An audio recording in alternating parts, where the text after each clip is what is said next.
আল্লাহর এক বান্দা ছিল নামাজে সেজদায়। তখন আল্লাহ রাব্বুল আলামিন তাকে ডাক দিয়ে বলে, বান্দা তুই যতই নামাজ পড়, যতই সেজদা কর, তোর জায়গা জাহান্নাম। এই কথা শুনে বান্দাটি বলল, আলহামদুলিল্লাহ। আল্লাহ তখন বলে, এই বান্দা, জাহান্নামের কথা শুনে কেউ আলহামদুলিল্লাহ কয়? বান্দা তখন বলে, আল্লাহ, জাহান্নামের মালিকও তুমি, জান্নাতের মালিকও তুমি।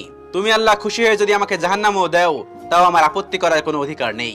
আল্লাহ তখন বলেন, বান্দা, জাহান্নামে গেলে তুই পুড়ে যাবি, তোর খুব কষ্ট হবে। বান্দা তখন বলতেছে, আল্লাহ, কষ্ট শুধু আমার হবে না, তোমারও হবে। আল্লাহ তখন বলতেছে, বান্দা, তুই পুড়বি জাহান্নামের আগুনে, আমার কষ্ট হবে কেন? বান্দা তখন বলে, আল্লাহ, কোনো মায়ের কোল থেকে যদি কোনো বাচ্চা পানিতে পড়ে যায়, তাহলে কোনো মাই দূরে দাঁড়িয়ে থাকতে পারে না, দৌড়ে গিয়ে বাচ্চাকে কোলে নেয়। আমার বিশ্বাস ওই মায়ের চেয়ে কোটি কোটি গুণ দয়া তোমার বেশি। আমাকে জাহান্নাম দিলে তুমিও আল্লাহ শান্তি পাবে না। আল্লাহ তখন বলে, বান্দা, এই দলিল তুই কই পাইলি? বান্দা তখন বলে, আল্লাহ, আমাদের জাতির পিতা ইব্রাহিম আলাইহিস সালাম তোমার প্রেম মুখে নিয়ে যখন নমরুদের আগুনে পড়ে গেল, তার আগেই তুমি বলে দিলে